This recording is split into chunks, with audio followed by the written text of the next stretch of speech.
से लेकर IIT JEE, NDA, SSC, railway और इंजीनियरिंग तक एक चैप्टर है जो हर जगह मिलता है। उसका नाम है ट्रिग्नोमेट्री। अगर आज की वीडियो ध्यान से देख ली तो ट्रिग्नोमेट्री का डर हमेशा के लिए खत्म हो जाएगा। नमस्कार दोस्तों, मैं मनीष जायसवाल और आप देख रहे हैं मनीष मैथ एकेडमी। आज से हम ट्रिग्नोमेट्री की एक कंप्लीट सीरीज शुरू कर रहे हैं। आज हम समझेंगे कि आखिर ये ट्रिग्नोमेट्री है क्या और एंगल क्या होता है। ट्रिग्नोमेट्री यानी कि ट्राइगोनोमेट्री। ट्राई मीन्स 3, गॉन मतलब कि कोण यानी कि angle, and मेट्री means measurements.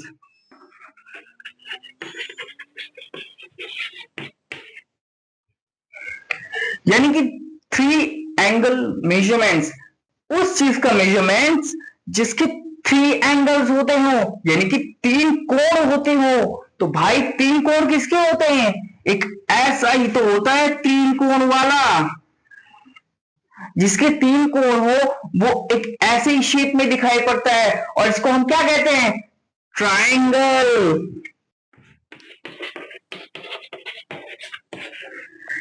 Triangle, 3 कोण, बस सिंपल। यानी कि हम कह सकते हैं कि भाई ट्रिग्नोमेट्री का सीधा सीधा मतलब हुआ ट्रायंगल की मेजरमेंट्स। लेकिन सिर्फ ट्रायंगल को नापना ही ट्रिग्नोमेट्री नहीं है। ट्रिग्नोमेट्री एक ऐसी ब्रांच है जिसमें हम ट्रायंगल के एंगल्स और साइड्स के बीच एक रिलेशन को पढ़ते हैं। इसी रिलेशन की वजह से हाइट निकालते हैं, डिस्टेंस निकालते हैं, बिल्डिंग की हाइट, ट्री की height, satellite, GPS, navigation, engineering, architecture, etc etc ऐसी बहुत सारी जगहों पर हम ट्रिग्नोमेट्री का यूज करते आए हैं। फॉर एग्जाम्पल, मान लो एक बिल्डिंग है, उस बिल्डिंग के ऊपर चढ़े बिना हम उसकी हाइट कैसे निकालेंगे?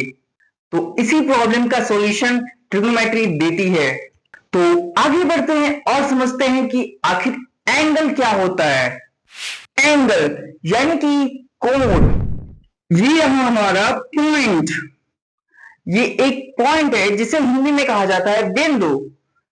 इस बिंदु से जो भी एक ऐसे निकलेगी वो होती है हमारी रे, जिसे हिंदी में कहते हैं किरण। दिस इज रे, किरण। फर्स्ट ऑफ ऑल हम किरण के बारे में अच्छे से समझ लेते हैं। किरण क्या होती है आखिर?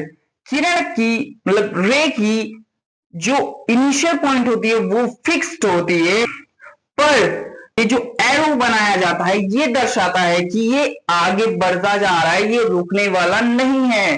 लेकिन एक बात और जान लीजिए कि लाइन और रे में डिफरेंस है। लाइन यानी कि ऐसी जिसके इनिशियल पॉइंट और एंडिंग पॉइंट फिक्स्ड है, वो नहीं मूव कर सकता। लेकिन रे में इनिशियल पॉइंट फिक्स्ड है but final point is not. तो लाइन और रे में ये माइनर सा डिफरेंस होता है। तो भाई इस रे से हम एंगल को कैसे डिफाइन करें?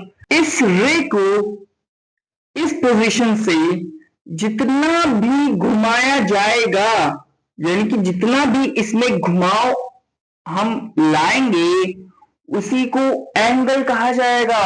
फॉर एग्जाम्पल, मैंने इस रे को जो कि ऐसे था यहां से ऐसे ऐसे ऐसे ऐसे करके यहां तक ले आया और कुछ इस तरह से दिखने लगा।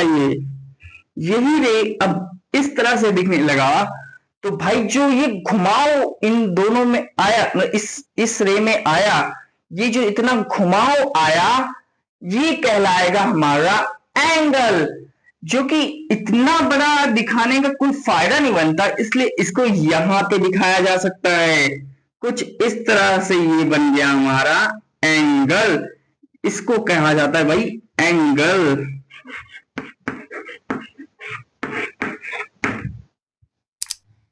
इस एंगल में कुछ पॉइंट्स हैं जो कि आप समझ लीजिए, जैसे कि ये जो एंगल बन रहा है, जिस भी पॉइंट पे बन रहा है, जिस भी पॉइंट से ये जो दो रेज हैं वो निकल रही हैं, वो पॉइंट हमारा कहलाएगा वर्टेक्स। एंड जो सबसे पहले हमारी रे बनी हुई थी उसको कहा जाएगा इनिशियल आर्म।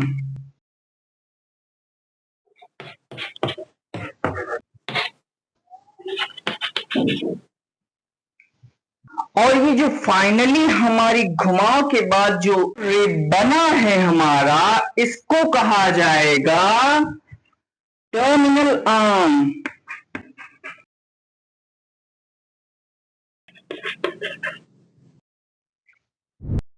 अब हम क्लॉक की सहायता से एंगल को समझने की कोशिश करते हैं। तो आइए, जैसे कि फॉर एग्जांपल लेट, अगर हम देखें 3 बजे,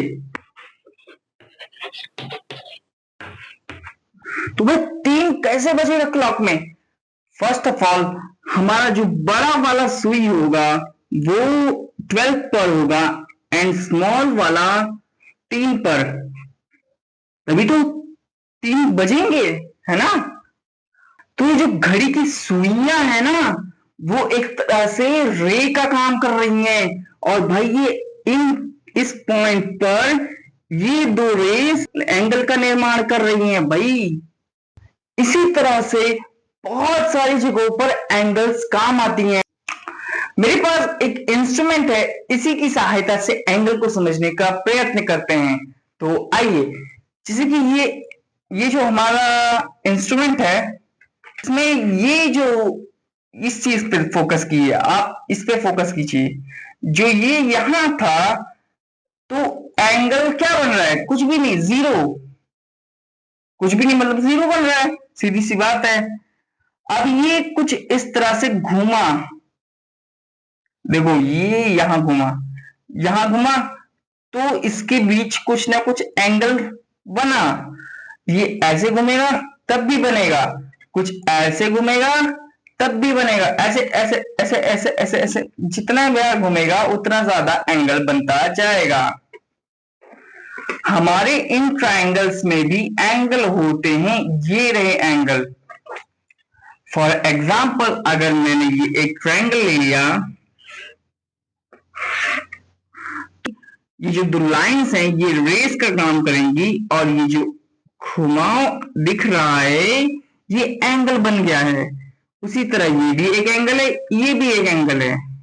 तो भाई लोग, अब हम समझते हैं कि ये एंगल्स आखिर कितने टाइप्स के बन सकते हैं। तो आइए फर्स्ट ऑफ ऑल एक रे लेते हैं। तो ये भी एक हमारी एंगल हो गई। इस एंगल को 0 डिग्री एंगल कहा जाएगा, 0 डिग्री है ये। ये जो रे है ये जैसे जैसे उठेगी, इस एंगल का वैल्यू उतना बढ़ता जाएगा। ये एंगल और बढ़ा तो ये कुछ एकदम सीधे आ जाएगी। पहली बात, या तो वो एक स्ट्रेट लाइन होगी, या इस स्ट्रेट लाइन से थोड़ी टेढ़ी होगी, या एकदम सीधी होगी, इस स्ट्रेट लाइन पे एकदम सीधी होगी। या फिर ऐसा हो सकता है कि इस स्ट्रेट लाइन, जो एकदम सीधी लाइन है, इससे थोड़ा सा बेंड हो जाए। या फिर ऐसा हो सकता है कि वो एकदम सीधी होकर इसी लाइन में आ गई, कुछ इस तरह। या फिर ऐसा हो सकता है कि वो भाई इससे थोड़ी और बेंड हो जाए, तो यहां आ सकती है। या फिर ऐसा हो सकता है कि इधर से सीधी लाइन हो जाए, यानी कि कुछ ऐसा हो जाए। और ऐसा भी हो सकता है भाई कि वो यहां आ जाए, ऐसे भी बेंड हो जाए, यहां से भी। या फिर ऐसे भी हो सकता है कि यहां से जो घूम के गई थी यहां तक, वो एकदम फिर से यही आ जाए। तो इन सारे एंगल्स को हम नाम कैसे डिफाइन करेंगे, आइए समझते हैं।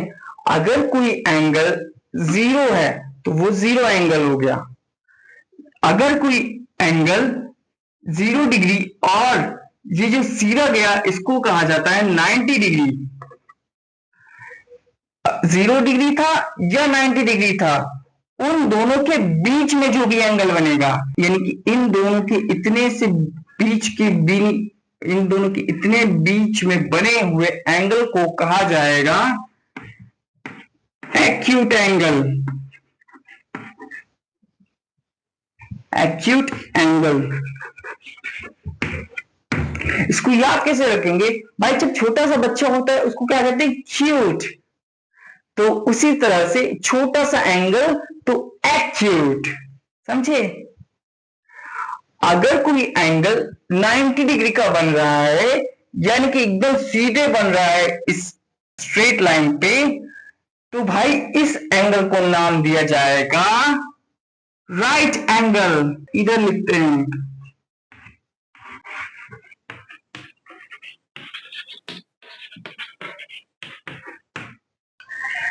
एंड अगर कोई एंगल इससे भी बेंड हो रहा है, यानी कि वो या तो 90 डिग्री, वो 90 डिग्री, और जब एकदम इसके सीधे पे आ जाएगा तो ये 180 डिग्री हो जाएगा। वो 90 डिग्री और 180 डिग्री के बीच में होगा, यानी कि वो यहां से यहां के बीच कहीं भी हो सकता है। यहां पे है तो इसको कहा जाएगा ऑब्ट्यूज एंगल।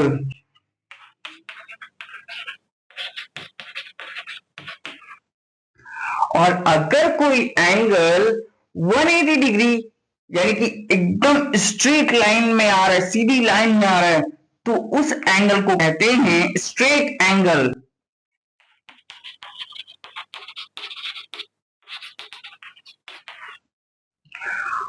अगर कोई एंगल 180 डिग्री और 360 डिग्री के बीच है, 360 डिग्री किसको कहते हैं भाई? एक पूरा चक्कर 360 डिग्री कहलाएगा। तो जो पूरा चक्कर 360 डिग्री है, उसमें से 180 डिग्री से 360 डिग्री तक की बने एंगल्स को रिफ्लेक्स एंगल कहते हैं। रिफ्लेक्स।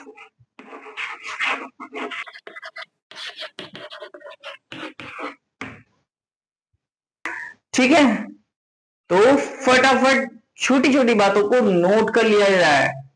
यानी कि एंगल कौन कौन से होते हैं?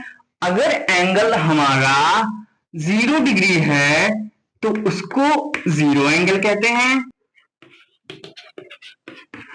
अगर एंगल हमारा 0 डिग्री से लेकर एंगल हमारा जो है वो 0 डिग्री से तो बड़ा है लेकिन 90 डिग्री से छोटा है, तो उसे हम कहते हैं एक्यूट एंगल। अगर एंगल हमारा 90 डिग्री है तो उसे कहा जाता है राइट एंगल।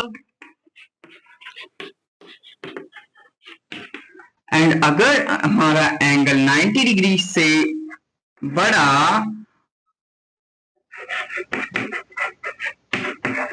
और 180 डिग्री से छोटा है तो उसे कहा जाता है ऑब्ट्यूज एंगल। अगर एंगल हमारा 180 डिग्री है तो उसे कहा जाता है स्ट्रेट एंगल।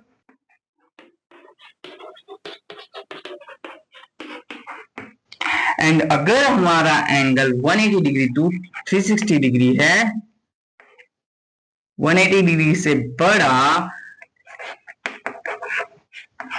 एंड 360 डिग्री से छोटा है तो उसे रिफ्लेक्स एंगल कहते हैं।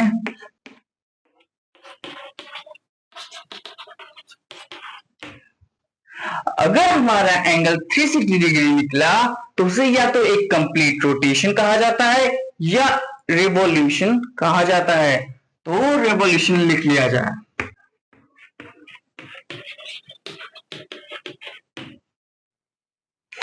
फटाफट नोट कर लीजिए इन्हें और याद रखना इनके बारे में। आज हमने समझा कि ट्रिग्नोमेट्री क्या होती है, एंगल क्या होते हैं, एंगल कितने टाइप्स के होते हैं।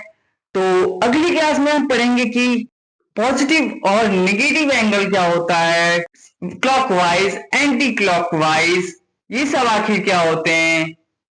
वीडियो पसंद आई हो तो लाइक करें, मनीष मैथ अकेडमी चैनल को सब्सक्राइब करें और बेल आइकन दबाना ना भूलें। तो मिलते हैं नेक्स्ट लेक्चर में।